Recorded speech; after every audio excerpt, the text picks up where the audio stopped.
أبز خركو حبيرو يمل على اسم الساي نسو آير أنجن قدوس قالو معرفي يبقن أبلبي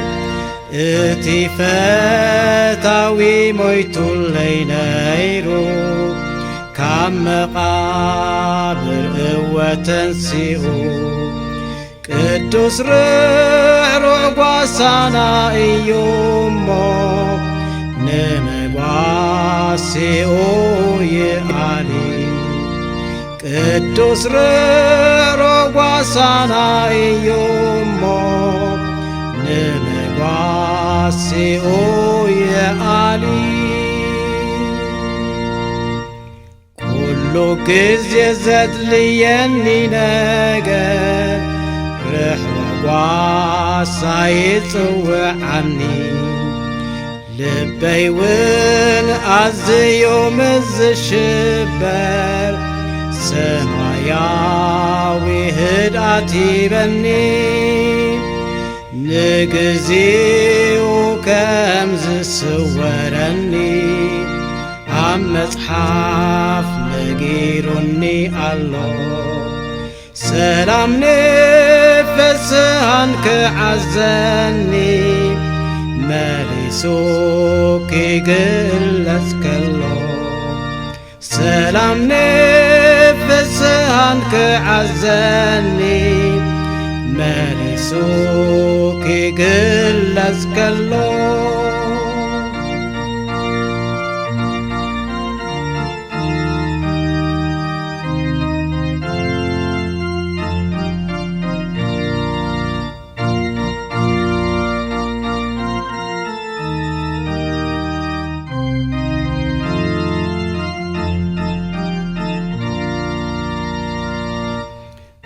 بفقري زفتم كايو تقا ياليني أبزي برخا بإمنات كسلقا كتمتو بحاقوس كمعدونا بخا أعرفني نفسنا يحفخا كسعموت الونا ساليني دحينا قزنا قز كريئكا وقويتا يابك عني دحينا قزنا قز كريئكا وقويتا يابك عني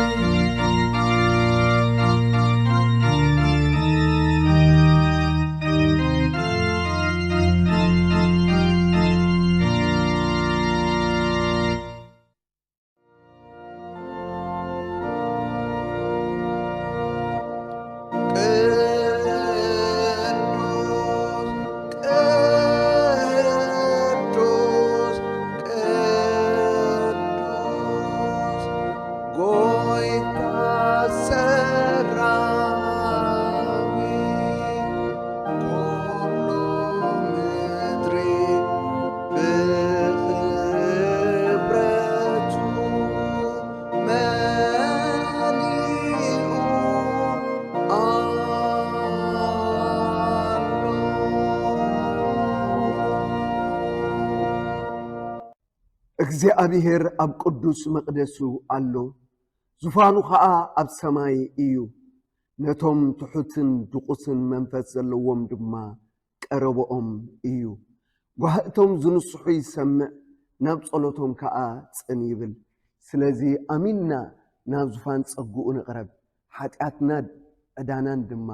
ከምዚልና ንተኣመን ኣነ ሽጉር ሓጥእ ምስ ኃጢአት እተወለድኩ ሰብ ድሓር ድማ ብኩሉ ዘበነይ ዙሕ ዓይነት ኃጢአት ንኣኻ በዲለ እሞ ብምሉእ ልበይ ኃጢአተይ እናዘዝ ኣለኹ ወቅዱስ ኣምላኽ ፍቕሪ ዝመልኣካ ኣቦ ንኣኻ ልዕሊ ኩሉ ገይረ ንብጻየይ ድማ ከም ነፍሰይ ከም ዘይፈተኹ ይእመኖ ኣለኹ بحساب بقال بجبرينا أخان قدوس تأزازات كان عقبكو سلزي كمك أنصدق أخان كم بزحي حتاتين انت فرد كاللي نايزل ألم كنيني كم زقبأني فلت ألخو حجقنا أتافك أرسمياوي أبو نابخان زملسو كلهم بهياو امنتك نام محرت كان نام مقبار مدحانينا يسوس كريستوس نزمح تصنو بحاتاتو من زناززو حاتآن بلوهات كان بتسقخان كتقبلهم تسفهابكا نأتاتهم زبدلوها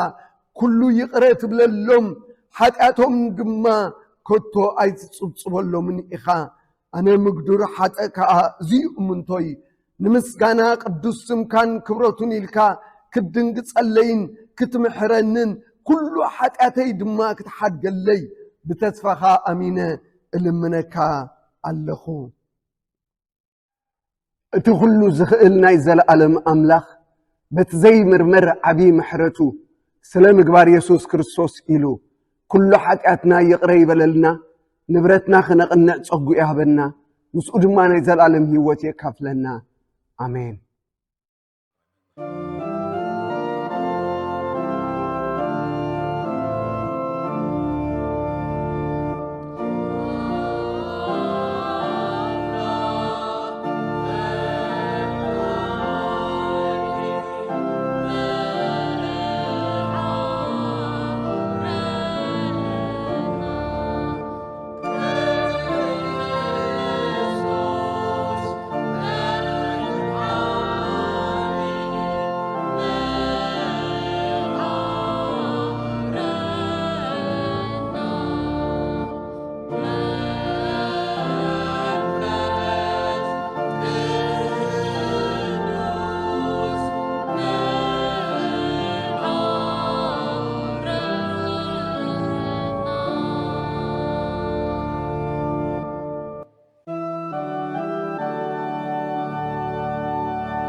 ساختكم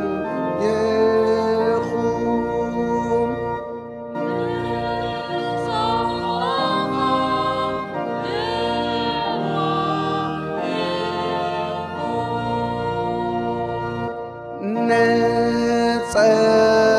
نصلي وكل اتخئل سماوي أملاخنا بيسوس كريستوس ويتانا حق زلوا امنتن نمحرت كاصنع تسفان نبصاينا دما لغمز زي بالله فقري كتبنا نلمنكا اللونا لبخمنا بእግዚአብሔር አልዕሉ ናይ ሎሚ ክፍሊ መጽሓፍ ቅዱስ ከኣ ስምዑ ናይ ሎሚ ክፍሊ መጽሓፍ ቅዱስና ኣብ መዝሙር ዳዊት 80 ካብ 7 ክሳብ 19 እዩ ወአምላኽ ሰራዊት ምለሰና ክንድሕን ድማ ገጽካ ኣብርሃልና ጉንዲ ወይኒ ካብ ግብፂ ኣውፃእካ ኣሕዛብ ሰጊካስ ተኸልካያ ኣብ ቅድሚኣ ቦታ ኣዳሎኻላ ሱር ሰደደት ምድሪውን መለአት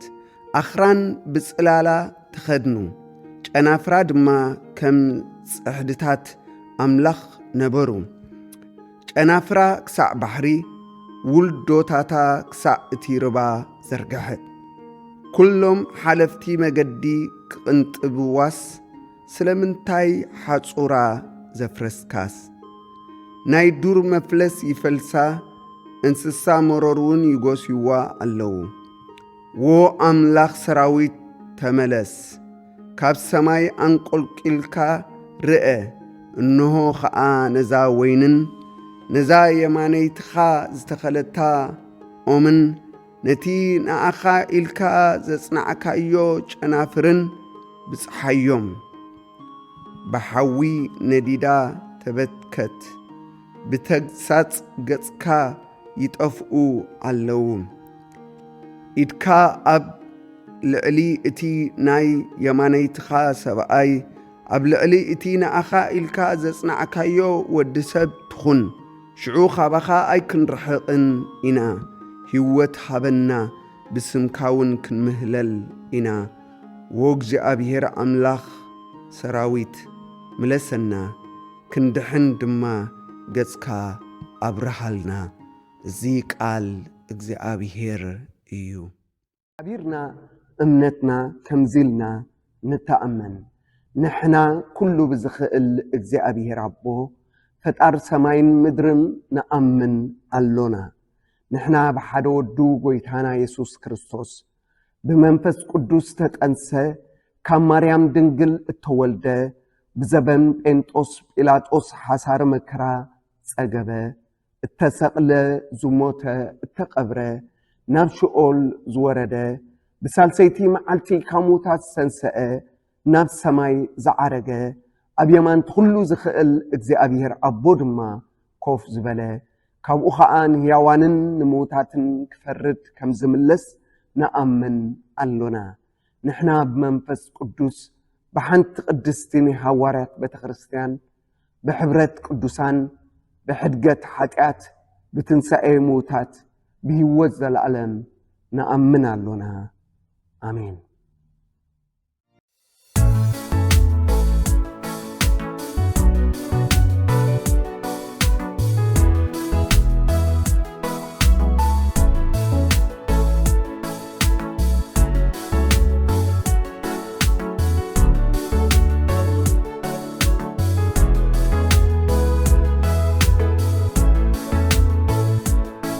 واركي ويبرور نمدحاني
سلام እግዚአብሔር ምስኩላትና ይሁን ንጸልና መስገን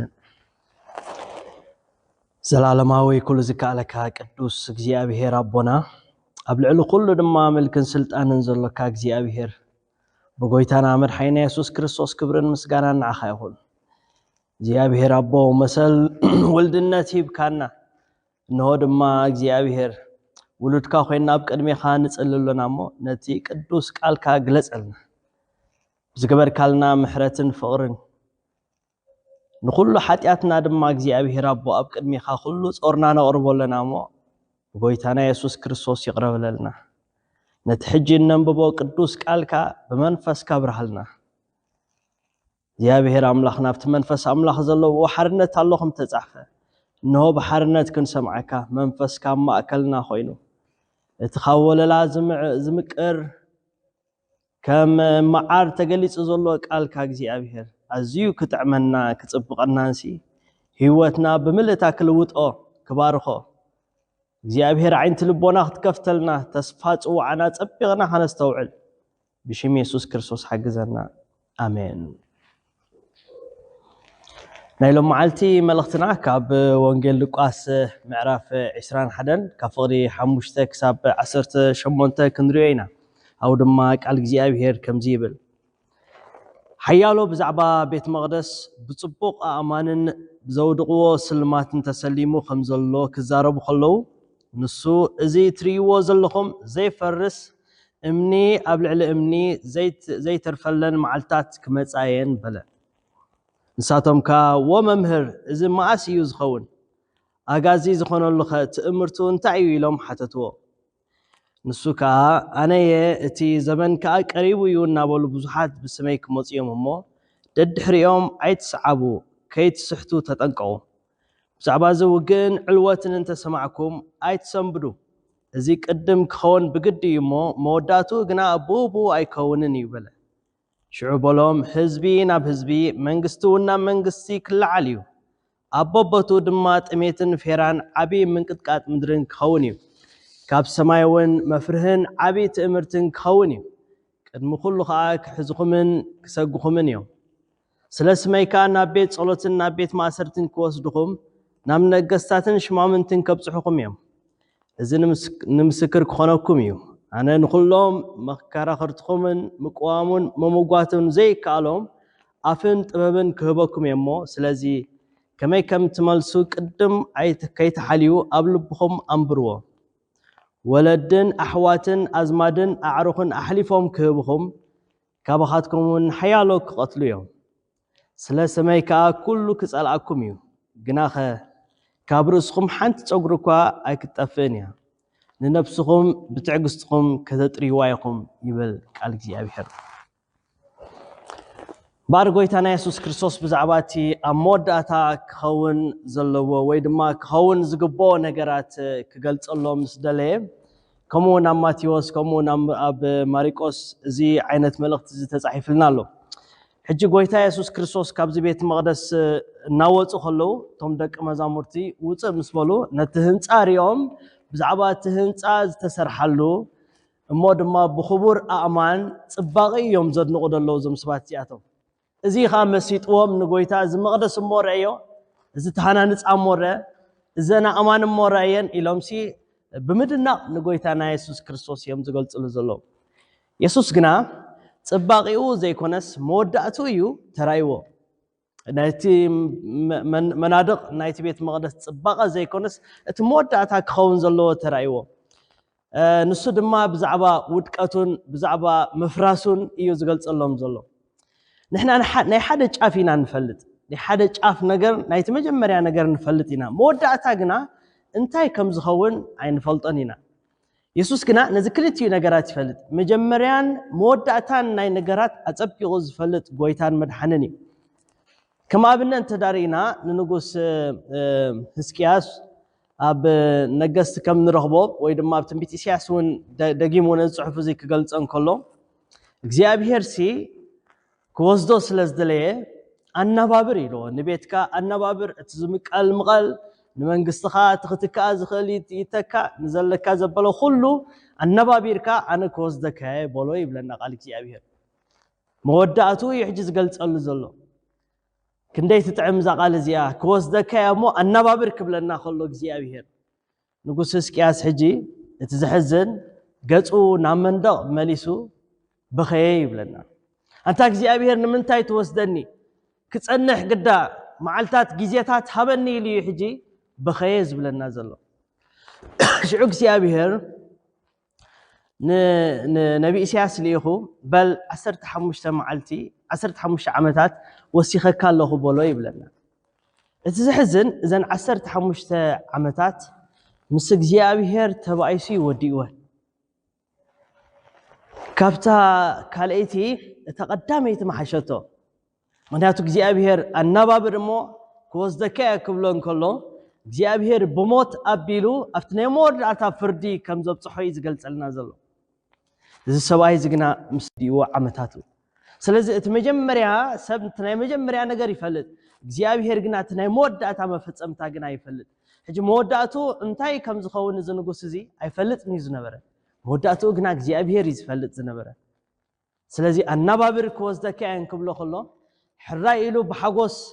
እቲ ክምቀል ዝግብኦ ክመቀል ክዕረቆ ዝግባእ ምስ ሰባት ተዓሪቆ ብፍቕሪ ናብርኡ ክውድእ ኣክንዲ ዝግብኦ ዝግና እቲ ናይ መወዳእታ ጥፋት እዩ ሓሪዩ ስለዚህ ጎይታ ድማ ኣብዚ ዝገልጸሎም ዘሎ ሕጂ ንሳቶምቲ ጽበቐ ናይታ ቤት መቅደስ ክነግርዎ ከሎ ንሱ ግና መወዳእታ ናይታ ቤት መቅደስ ከ ኣይነግሮም እምኒ ኣብ ርእሲ እምኒ እሞ ድማ እታ ቤት መቅደስ ያ ከም ተዓኑን ከም ትፈርስን ብኻልእ ኣገባብ ከምኡ ገይሩ ዝገልጸሎም ዘሎ እዚ ንሳቶም ዝድነቕዎ ዘለውሲ ጠፋኢ በናኒ ምዃኑ ከ ዝገልጸሎም ዘሎ ሕጂ ንሳቶም ከድንቕዎ ከሎ ንሱ ግና ምፍራሳ ይዛረብ መጀመርያ ብሰሎሞን ተሃኒጻ እዛ ቤት መቅደስ እዚኣ ክጅመርን ከላ ድሓር ግና እዛ ቤት መቅደስ እዚኣ ሰሎሞን እኳ ብዘደንቕ ኣገባብ እንተሰርሓ ብወርቂ ብቡሩር ብጽቡቕ ኣእማን እኳ እንተሰርሓ ኣብ መወዳእታ ግና እዛ ኣነ ኣብኣ ክኸውን ሓረያ ኣለኹ ዝበለ እግዚአብሔር ነዛ ቦታ እዚኣ ክትዓኑ ከላ ድማ ንሪኣ እዛ ቤት መቅደስ እዚኣ ምስ ፈረሰት ሕጂ ኣብዛ ሓድሽ ኪዳን ንሪኣ ዘለና ب46 ዓመተ ምህረት ሄሮዶስ ዳግማይ ዝሃነጻ ሄሮዶስ አረሜኒ ዝነበረ ማለት ኣብ እግዚአብሔር ኣይኮነን ዝኣምን ነይሩ ኣብ ጣዖታት እዩ ዝኣምን ግና ኸነቶም ኣይሁድ ክሕጉስ ኢሉ እቲ መግዛእቲ መታን ክጥዕሞ ንዑ ኢሉ እሞ ድማ ቶም ኣይሁድ ብዛዕባ እቲ ቤት መቅደስ ዘለዎም ጽምኣት ዘለዎም ኣድናቆት ስለ ዝፈልጥ ድማ ብኡን ተሓስክዎም ብዝብል ነዛ ቤት መቅደስ እዚኣ ብኽቡር ኣማን ገይሩ ድማ ንሱ ሰርሓ እዚ ክሰርሓ ከሎ ሕጂ ንህዝቢ ኣይሁድ ክሕጉስ እምበር ንዑ ምንም ነገር ኣይኮነን ነታ ቤት መቅደስ እዚኣ ክሰርሓ ከሎ ወይ ንሱ ሰራዊትን ኣብኣ ኮይኖም ዘምልኹላ ኣይኮነን ዝሰርሕ ዘሎ ኣምላኽ እንተደኣ ሕጂ በቲ ባዕሉ ዝሃነፆ ህዝቢ እንተዛ ዘይሕጎስ እንተደኣ ኮይኑ ወይ ድማ እንተዘይተሓጎሰ በቲ ሰብ ዝሃነፆ ህንፃ ክሕጎስ ሲ ብምንታይ እሞ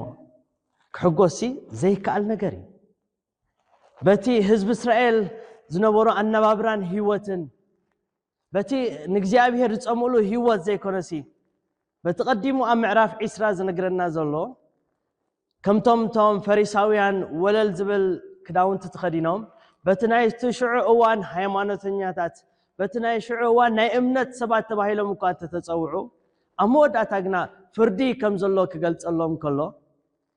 ሕጂ ግና በቲ ህዝቢ እኳ ዘይተሓጎሰስ በዛ ህንፃ እዚኣሲ ከመይ ኢሉ ይሞኽድና ከመይ ኢሉ ይሞኽሕጎስ እግዚአብሔር ምስ ህንፃ ኣይኮነን ምስቲ ድስራሕ ቤት መቅደስ ኣይኮነን ምስ ኣብያተ ክርስቲያናት ምስ መናድቕ ኣይኮነን ንሱ ምስ ህዝቡ ይውቲ ቀንዲ ዕላሙኡን ትርጉሙን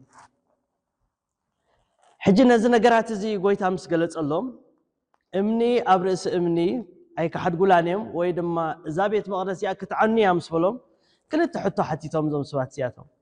እቲ ዝሓተትዎ ሕቶ ተቐዳመይቲ እዚ መዓስ ዝኸውን ኢሎም እዮም ዝሓትዎ ዘለዉ ማለት እታ ቤት መቅደስ ትፈርሰሉ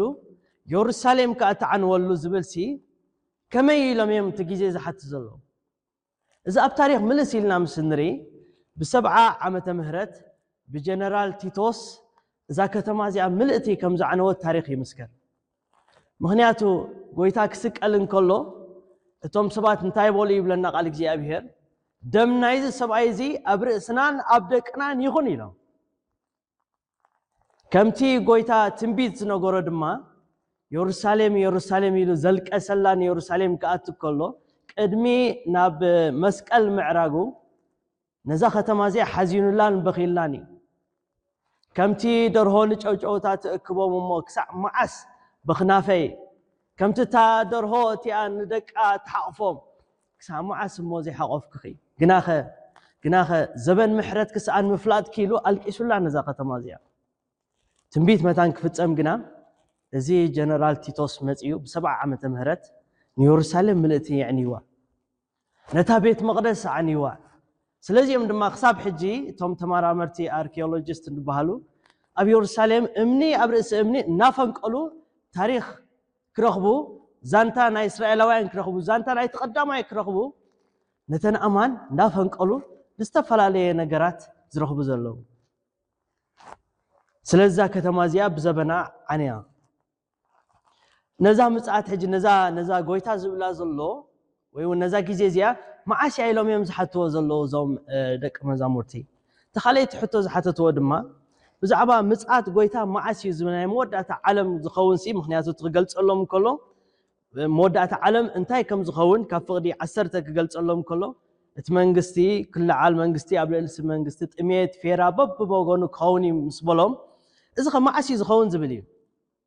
እዚ መወዳእታ ዓለም ሲ ከመይ እዩ እንታይ እዩ ኢሎም እዮም ዝሓትት ዘለዉ ሕጂ ከም ቀዳማይ ንሪኦ እቲ ቀዳመይቲ ኣነ ክርስቶስ እየ ኢሎም ብስም ክርስቶስ ከም ዝመፁ መስሓቲ እዩ እቲ ዘበን ቀሪቡ እናበለ ከዓ ብዛዕባ ቅርበት ናይቲ ዘበን ከዓ እዩ ዝገልፀሎም ዘሎ ክትንሱ እዮም ከዓ እዩ ዝብሎም ዘሎ እዚ ምልክታት ኣብ ማቴዎስ እውን እቶም ሓሰውቲ ነቢያት ክትስኡ ምዃኖም ከዓ ይገልጽ እዚ ንርእስዮም ስሒቶም ንኻልኦት ድማ ዘስሕቱ እዮም ስለዚ ንርእስዮም መጀመርያ ይስሕቱ ኣብ መወዳእታ ድማ ንህዝቢ ዘስሕቱ እዮም እዚ ዘበን እዚ ክፉእ ዘበን ምዃኑ ከዓ እዩ ዝገልጽ ዘሎ ብዙሓት ኣብዚ ዘበን እዚ ክንሪኦም ከለና ኣነ ክርስቶስ እየ ኢሎም ዝመፁ በብእዋኑ ብዙሓት እዮም ንብዙሕ ሰባት ድማ ንዕንወት ከዓ እዮም ዝኾኑ ንስሕተት ድማ ብዙሕ ሰብ እዩ ዝስዕቦ እቶም ሓሰውቲ ነቢያት ድማ ብዛዕባ እቲ ዝንበይዎ ዘበሎ ኩሉ ካብ ገዛእ ርእሶም ካብ ሓሳቦም ካብ ኣእምሮኦም ከዓ ስለ ዝዛረቡ እሞ ድማ ደድሕሪ ክርስቶስ ዘይኮነሲ ደድሕሪ ገዛእ ነብሶም ስለ ነቶም ህዝቢ ደድሕሪኦም ከዓ ክጉዕዙን ክጥሙትን ከዓ ስለ ዝገብርዎም እዞም ሓሰውቲ ነቢያት ንብዙሓት ከዓ ከም ዘስሕቱ ከዓ ይገልጽ ሕጂ ዘን ምልክታት እዚኣተን ካብቲ ቀዳማይ ዘበናት ሒዙ ክሳብዚ ዘለናዮ ግዜ ብዙሓት ሰባት ብከብዚ ተስዮም እዮም ዮሃንስ ወንጌላዊ ዮሃንስ ትም ናይ መወዳእታ ምዕራፍ ዝፀሓፈ እኳ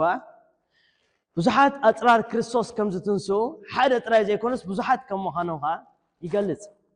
ሐዋርያ ጴጥሮስ ድማ ሓሰውቲ መምሃራን ካብ ማእከልኩም ክትስኡ እዮም ከዓ ይብል ካበዮም ዝትንስኡ እንተዳኢልና ካብ ደገ ይኮነን ዝመፁ ካብታ ቤት ኣምላኽ እዮም ዝትንስኡ እዚ ሕጂ ኣፀቢቕና ክነቃሓሉ ዝግባአና እቲ ዘበን ከዓ ንዑ ከዓ ስለ ዝመስል ብዙሓት ሰባት ካብዚ መንገዲ ናይ ክርስቶስ ክወፅእ ከለዉ ንሪኦም تدحرتهم ناي جزار رسوم تنبيت ززارو السبات كوع زغلو خانريو سلازي إذا ما عنوات مخانو الزبن كم زقرب دما يقلصلنا اتخم كال اي عب ملكت غويتا زغلصو زلو دما وجن طميتن فيران من قطقات مدرن كم زخوني إذا دامو قدم نيرو حجون يقلصلالو اون كنبل نخلينا كافت قدم زنبورغنا حجي ناغدادا كم زمص خاي زغلص زلو إذا ملكتات زي اب تفلالي وغني علم يرال له حساب حجي إذا دما سمايات يصلمت كم زلو حدا ነገር ዘርኤና እቲ ጽላሎት ይመጽእ ከም ዘሎ ዘርኤና ምልክት ድማ ይጎይታ በዛ ናይ ሞዳታ ዓለም ከመይ ከም ዝኸውን ዝገልጸሎም ዘሎ እቲ ሳልሳይ ምልክት ዝሃቦም ኣብ ኣመንቲ ብሰር እምነቶም ዝወርዶም መከራ ድማ ክጽልኡን ክቕተሉን ምዃኖም ድማ ዝገልጽ ቃል እዚ ግን ወላ ምጽአት ኣይቅረብ كل جيزة زخون زلوا أب علم دماي كابت قدامي زمانات حيزو كساب زلنا يو جيزة حيزو أب تفل عليه كرنعتنا علم تم حق أنيا أمنتنا كريستوس بكريستوس أمينهم صدقوا هو ترخوا بالسبات كتقولوا مخانهم كأي نجرنا كابي يجمر ترعلنا كابيت يجمر كابحاو كابد كابزمات كفتوتي كابعروخ كأي جمر يبلنا الله زقالتي إذا مجمّر يا سماعات استيفانوس دارينا يو أمود ما قويت هذا الزغرب وزلوا كم تملسوا أنتي كم تولوا أفنت بابن أنا كهبكم يلو نقول لهم ما كراهرتكم مقوام ممقوات زي كلام أفنت بابن كهبكم يلو كم تملسوا قدم نزع أي تحسبوا يلو مالت بزعبازنا قرزي أي تجنوا غيبل جاب استيفانوس قداماي نايتهم حواريات الاتمليسنا دحار سنكتنا يا استيفانوس مكرا فحزبولو كريستيانات تدارينا بزعباتا منقدي نصور غيرو مسبخلهم مالت بقدم تختل غيرو نتوم ايهوداويان كاب ابراهام جميرو كسع كريستوس اتعلامانا اغزيابير كما يابيلو كم تغلصه كما يابيلو كم زمصه كافتنا امنتنا يا بوتات كم زي وصه غيرو بزدنق اغباب كمسكرن كلو كنريو خلنا توم حزبي ناتناددو مصي يبلنا ولاون نتحقي ناغلصه خلو اغزيابير ابلسانو زدنق طبب زدنق مستوعل امبيرلو خلو توم سبات غنا اسنانهم حرقوم يبلنا تنمو وداتا نسخاتكم لبهم ترير كساتكم ترير المنفس እግዚአብሔር تقاوم لهم مسبلهم بدرب امني ጨፍጨፎ ይብለና እዚ ሕጂ ኣብ ተፈላለየ እዋናት ንሪዮ ብሰንክቲ ኣብ ኣመንቲ ዝወርድ መከራ ነቲ ጎይታ ክገልጾን ዝደለየ መልእኽቲ ድማ ጽቢቕና ነስተብህል መወዳእታ ዘመን ከመይ ከም ዝኾነ ክገልጸሎም እንከሎ ተናይ መወዳእታ ነጥቢ ዝሃቦም ኣብ ኣመንቲ ዝወርድ መከራ እዩ ብሰንክቲ ናይ እምነት መከራ ዘጋጥም እዩ إذا عملوا مصحف قدس نريو أب زماننا دما نريو كلاي أبنت بوليكارب انتدارينا أب مودعتا ناي كلاي كفل زمن زنبر سبعي نايتا سيميرنا تبهال مراحي وي أقلقالي زنبره أمود ما توم روماويان نتوم أقلقالتي زنبرو سبات ناتفو كمانت انكالو دهرني حواليات جيزيه بوليكارب زبهال حد سبعي تاريفو حج نعون تلاحظنا يوم تمكالو دما خنحزوم قليلي بزبل أقباب اتي نقص أفت شعوز نبرا لبوليكارب كم تقومس أزازا نافت الدباباي نافتي بحاوي نامنتي زكاة أولول زنورو بإنسساتا زبلعوهم زنورو جيزيم سمتقوه شعون تايب ولا يبلنا اتوم وتهدرات نبيتو مسكدو كوزدوهم مسمتو مود ما توم كريستيانات تاني مود أتا بيتهم تلاتو حكيحا تاني موداتا ناي مكرا اوان كم زمصت يوم زردو زنورو سلازي بوليكارب كحزوم مسمصو تنبركي خو صلي يبلنا تداليو نافتي زسوالو بوتا مسبصحه شو كم زبولو تحصي يبلنا اتي تاريخ بال بوليكارب حجي نزي كريستوس بهان تلاك حيت كايوسي اتخول زبلك من لسكاي نبرت كاخ من لسكاي عبد الله كاخ تنبر كم عبد الله كاد ما تمالالس تخلي خايلو حاتتو ፖሊካርፕ ድማ ብትብዓት ከምዚ መልስሉ እቲ ን84 ዓመታት ዘገልገልክዎ ጎይታ ሓንቲ እኳ ይገበረንን ኢሉ እንትርፎ ፍቅሩ ጥራይ ምሕረቱ ጥራይ ማለት እዩ እንትርፎ ንሱ ሓጢአተይ ክሓድግ እንተዘይ ኮይኑ ሓንቲ እኳ ይገበረንን ሓንቲ እውን ኣይረኸብኩሉን ሕጂ እንታይ ኮይኑ የሞነት ክንዲዛ ዓመታት ዘገልገልክዎ ጎይታሲ ክኽሕዶ ኢሉዋ ነዚ መድሓኒይ መፍቀሪይ ጎይታሲ ብኻልእ ኣገባብ ኣይክሕዶን እየ ማለት እዩ ሽዑ ይብለና እቲ ንጉስ ተናዲዱ ኣብ ሓዊ ኣቃጽልዎ ኢሉ ነቲ ዕንጨይቲ ነቲ ሓዊ ዕንጨይቲ ወሲኾም ንፖሊካርፕ ኣቃጸልዎ ይብለና ሕጂ እግዚኣብሔር ጎይታና ኢየሱስ ክርስቶስ ኣብዚ እንታይ ይብል ኣሎ ከመይ ከም ትመልሱ ኣይትጨነቁ ኣፍን ጥበብን ክህበኩም እየ ይብል እንታይ ከም ንዛረብ ናብ ዋዕላ ምስ ወሰድዎም ይብለና ነቶም ሃዋርያት እንታይ ከም ዝዛረቡ ወላ እውን ኣብ ልቦም ነዚ ቃል እዚ ጎይታ እንተንበረሎም ብዛዕባ እዚ ስም እዚ ግብረ ሃዋርያት 5 ምዕራፍ ብዛዕባ እዚ ስም እዚ ከይትዛረቡ ደይበልናኩምን ደም ናይዚ ሰብኣይ እዚ ናባና ከዓ ከተምፅዎ ትደልይለኹም ኢሎሞም እቶም ፈሪሳውያን ናብቲ ዋዕላ ምስ ኣምፅዎ ሽዑ ንሳቶም ካብ ንሰብ ምእዛዝ እስከ ረአዩ ኢሎም ንመን በልፅ ንኣምላኽ ዶ ምእዛዝ ይበልፅ ወይስ ንሰብ ንሕና ናይ ክርስቶስ መሰኻኽር ኢና እቲ ንሱ ዝበለና ቃል ድማ ኣይንሓድጎን ኢና ክንዛረበሉ ኢና ምስ በሉ ገሪፎም ሰደድዎም ይብለና እቲ ዘገርም ግና ናይ ሃዋርያት ኣክንዲ በቲ መግረፍቲ ዝቕንዘቡ ኣክንዲ በቲ መግረፍቲ ተቆንዝዮም ዘማርሩ ካብቲ ዋዕላ እናተሓጎሱ ኸዱ ይብለና ኣብ ስግኦም መከራ ናይ ክርስቶስ ስለ ዝበቕዕዎ ኢየሱስ ክርስቶስ ድማ ኣቐዲሙ መከራ ከም ዝረኽቡ ኣብ ዓለም ፀበባ ከም ዘለዎም ገሊፅሎም ከዓ ስለ ዝነበረ ምልኣት መንፈስ ቅዱስ ድማ ኣብኣቶም ፈሲሱ ከዓ ስለ ዝነበረ እናተሓጎሱ ካብቲ ዋዕላ ወፁ ይብለና ተገሪፎም እኳ እዮም ግና እናተሓጎሱ ኸዱ ይብለና ኣብ ከናፍሮም ኣብ ልሳኖም ቃል ጥበብ እንታይ ኢሎም ከም ዝምልሱ ኣቐሚጥሎም ጎይታ ስለ ስመይ ሕጂ ኩሉ ክፀልኣኩም ኢልዎም ትመወዳእታ ንነፍስኹም ብትዕግስቲ ከዓ ከተጥርይዋ ኢኹም ከዓ ኢልዎም ኣብዚ ዓመፃ ዝበዝሓሉ ፍቕሪ ከዓ ዝጠፍኣሉ ዘበንሲ ንሰብ ነዚ ኩነታት እዚ ከፃውሮ ዝኽእል ትዕግስቲ እያ ኣብ ከምዚ ዓይነት እዋን ሕጂ ኣብቲ ናይ መወዳእታ ግዜ መከራ ዝበዝሓሉ እዋን ትዕግስቲ እያ ብዘይ ትዕግስቲ ካብዛ ዘበን እዚኣ ክድሕን ዝኽእል ሰብ ከዓ የልቦን ስለዚ ትዕግስቲ እንተደኣ ኣሎ ክንዕገስ እንተደኣ ክኢልና ነዚ ዘበናት እዚ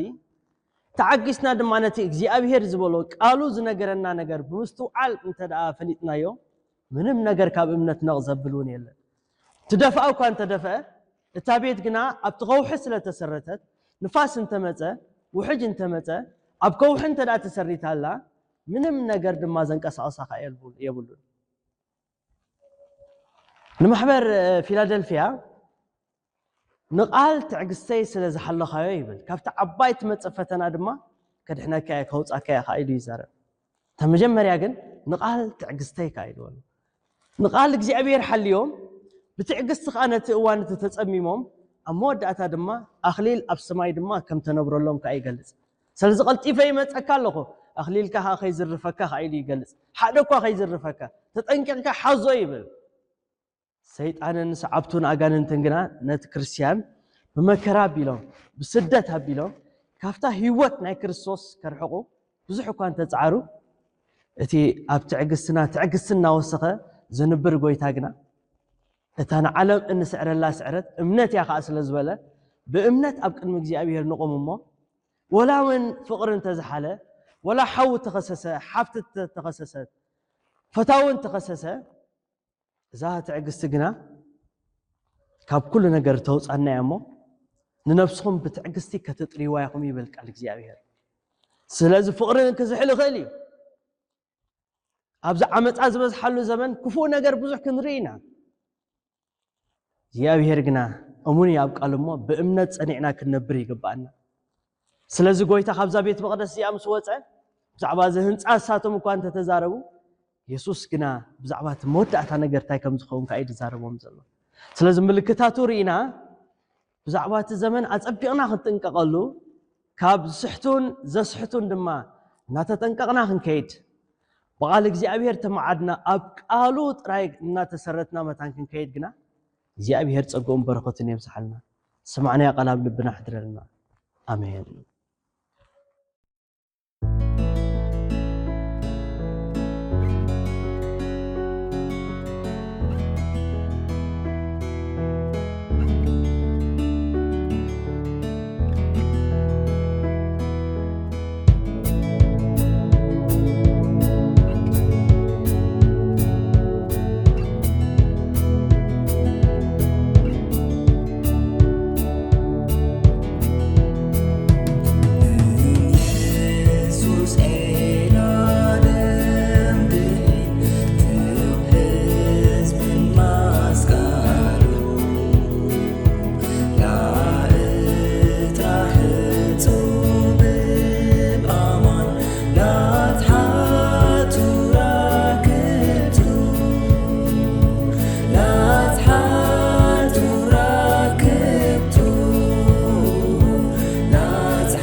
ንሳኻትኩም ይኹን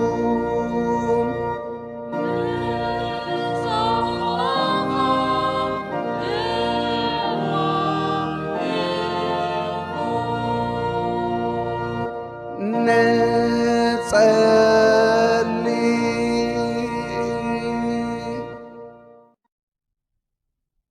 ወዘለዓለማዊ ኩሉ ዝከኣለካ ኣምላኽ ናይ ኩሉ ፈጣርን ሓላውን ናባኻን ምህለል ኣሎና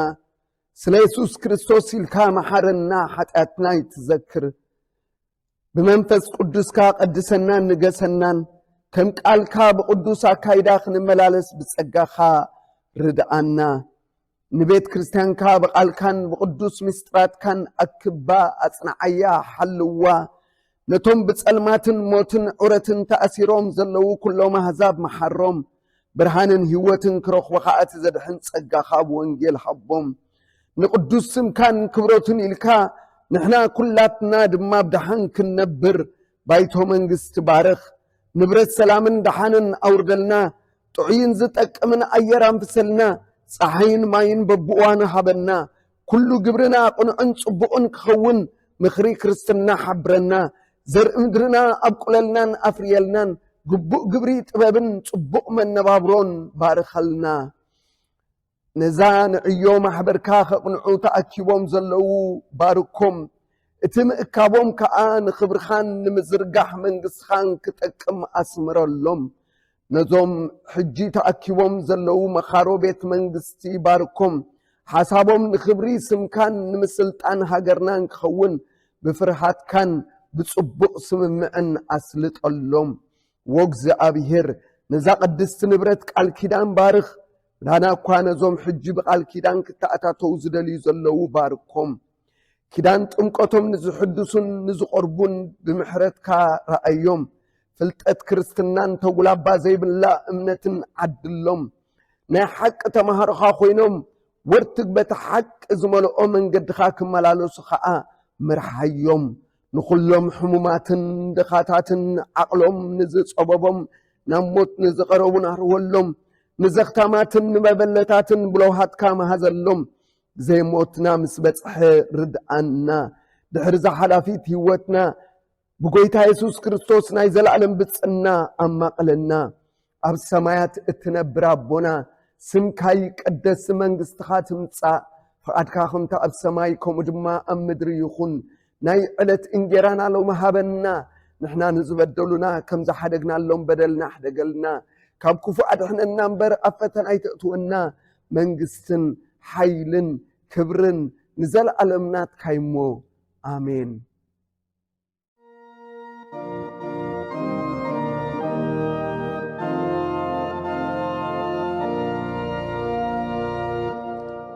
አምላክ አመስግኑን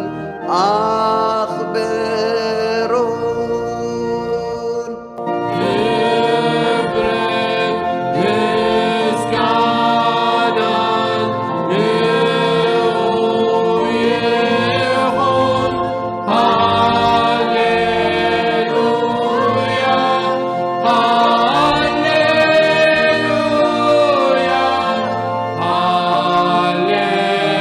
ሃሌሉያ ልብኹም ናብ እግዚአብሔር መለሱ በረኸቱን ተቀበሉ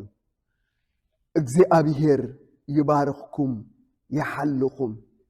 እግዚአብሔር ገጹ የብርሃልኩም ጸጉኡ ይሃብኩም እግዚአብሔር ገጹ ይምለሰልኩም ሰላሙ ከዓ ይሃብኩም ብስም እግዚአብሔር አቦን ወድን መንፈስ ቅዱስን ሓደ አምላኽ አሜን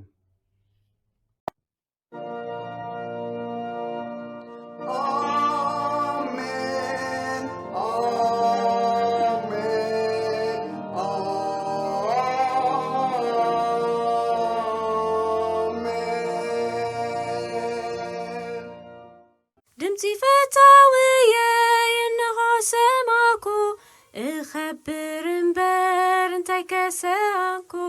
ዝነቐጸ ልበይ የረስረስ መንፈሱ እዝዩ ሚስጢሩ ንኢየሱስ ምልባሱ አየ ክትዕም ብስኮይታ ምንባር ምስቶም ቅዱሳኑ አቡ ምጽምባር አየ ክትዕም ብስኮይታ ምንባር ምስቶም ቅዱሳኑ አቡ ምጽምባር አየ ክትዕም ብስኮይታ ምንባር ምስቶም ቅዱሳኑ አቡ ምጽምባር ክትእምስ ጐይታ ምንባር ምስቶም ቅዱሳኑ አቡ ምጽንባር ሰላም ዕረፍቲ ዝርከባቡ ጥዕና ምስራህዋ ዘለዎ ምሱ ብጐይታ ኩሉ ሰባህ ይበልኩም እዚዩ ንኣኹም ጽናዕ ዝኾነኩም ኣየ ክትእምስ ጐይታ ምንባር ምስቶም ቅዱሳኑ አቡ ምጽንባር ኣየ ክትእምስ ጐይታ ምንባር ምስቶም ቅዱሳኑ አቡ ምጽንባር ኣየ ክትእምስ ጐይታ ምንባር ምስቶም ቅዱሳኑ አቡ ምጽንባር ኣየ ክትእምስ ጐይታ ምንባር ምስቶም ቅዱሳኑ አቡ ምጽንባር ነዚ ሓዲግና ከይንብል ግልጽ ከም ሰይቲ ሎጥ ከይንብል ንቕጽ ጐይታ ሓግዘና ብመንፈስካ ንዘላለም ክንነብር ኣብ ቤትካ ኣየ ክትእምስ ጐይታ ምንባር ምስቶም ቅዱሳኑ አቡ ምጽንባር ኣየ ክትእምስ ጐይታ ምንባር ምስቶም ቅዱሳኑ አቡ ምጽንባር ኣየ ክትእምስ ጐይታ ምንባር ምስቶም ቅዱሳኑ አቡ ምጽንባር ኣየ ክትእምስ ጐይታ ምንባር ምስቶም ቅዱሳኑ